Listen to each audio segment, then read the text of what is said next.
तो कहने का मतलब है कि एनडीए का कोई विकल्प नहीं।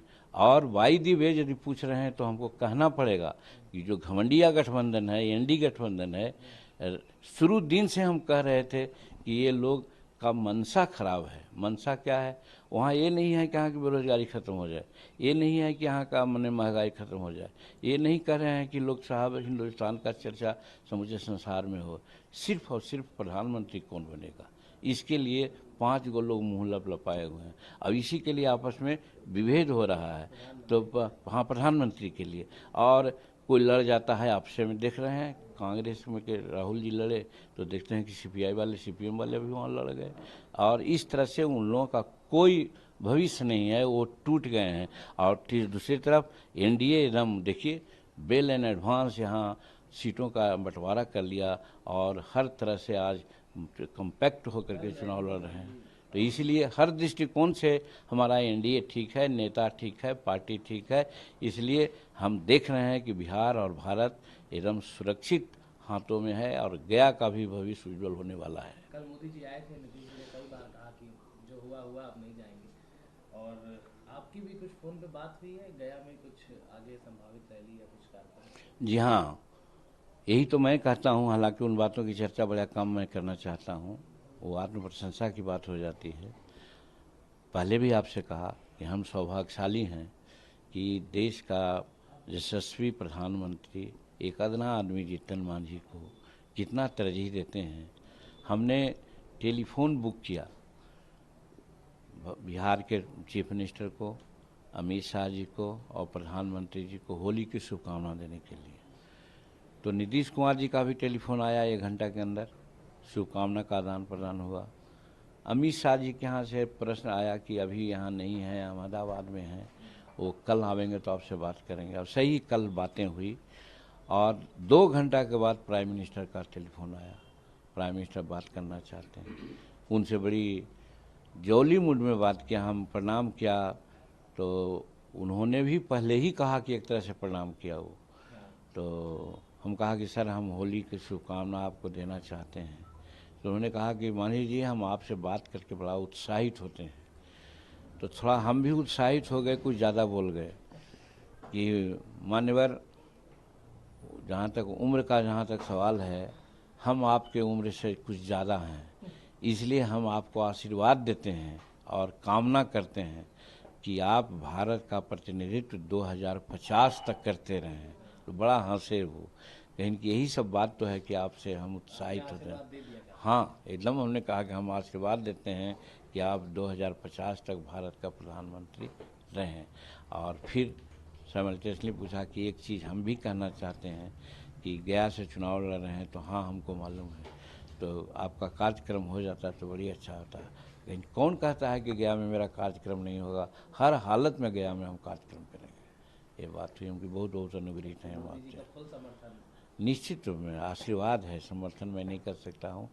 उम्र के दहली पर भले आगे पीछे हों, लेकिन पद के दृष्टिकोण से काम, कर्मठता और उनका जो ये है, क्या कहते हैं उसको, भावना है, उसके बहुत पीछे हम हैं। कल जिस तरह से मोदी जी का भाषण हुआ रैली में, तमाम बातें उन्होंने कही, परिवारवाद को लेकर तेजस्वी यादव ने ट्वीट किया और कई जो एनडीए के जो प्रत्याशी लड़ रहे हैं उसमें आपका नाम भी लिखा उन्होंने ट्विटर पे और कई लोग का लिखा। इसको मांझी जी कैसे जवाब देते हैं? उन्होंने कहा कि परिवारवाद की इसका जवाब हम दे चुके हैं और प्रधानमंत्री ने भी पार्लियामेंट में बड़ी सलीके से बात की है कि परिवारवाद, वंशवाद उसको कहते हैं कि जो माँ के गोद में, पिता के गोद में खेल रहा हो, दुनिया से कोई मतलब नहीं हो, और by virtue of being big man अपना बेटा को, बेटी को, पुतोह को और सबको राजनीति में ले आता है, जीत जाता है, उसको परिवारवाद कहते हैं, उसको वंशवाद कहते हैं।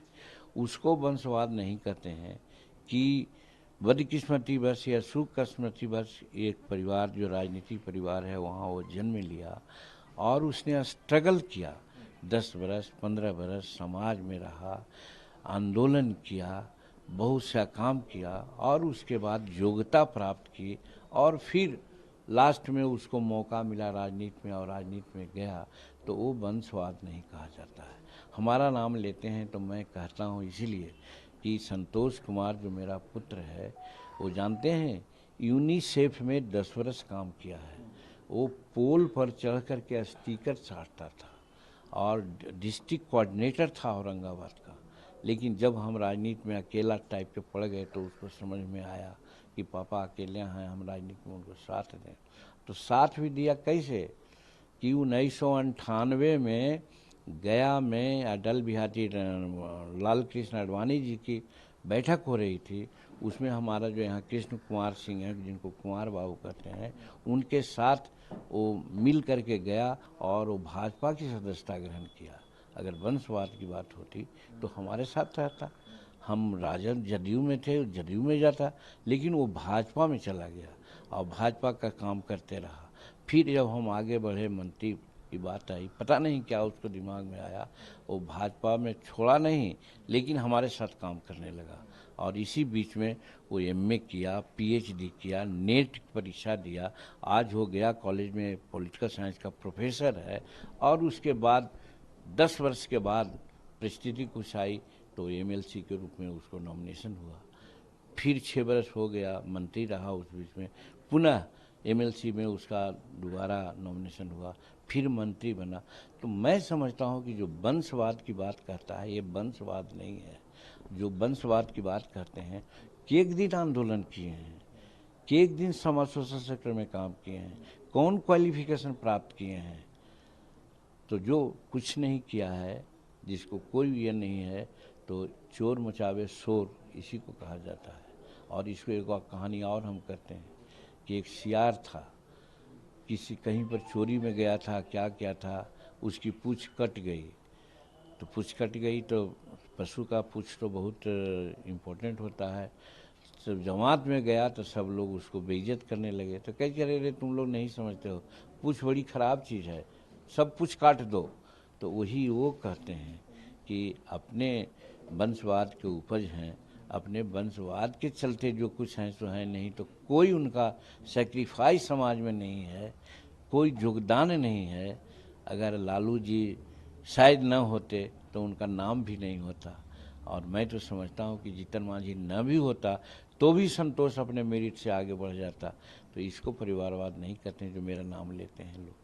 केंद्र में मंत्री बनने जा रहे हैं खबर है जीत के बाद, और कॉरिडोर की आप बात ही कर रहे हैं, तो लगता है कि काम करेंगे मोदी जी के साथ। देखिए, कहीं कहीं हम बोल देते हैं तो हमको लोग नास्तिक कहते हैं, लेकिन मैं नास्तिक नहीं हूँ, हृदय से आस्तिक हूँ। रामायण में भी बात आई है और गीता में भी बात आई है। गीता में बात आई है कि कर्मण्येवाधिकारस्ते माँ फलेषु कदाचन। काम करो, फल की इच्छा मत करो, फल देने वाला कोई दूसरा है।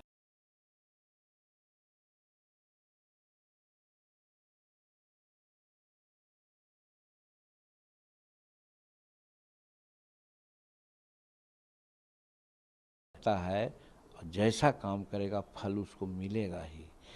तो फिर बाइबिल ने भी कहा है कि वर्क इज वर्शिप, काम ही पूजा है। हम इस चीज़ को मान करके बचपन से चल रहे हैं।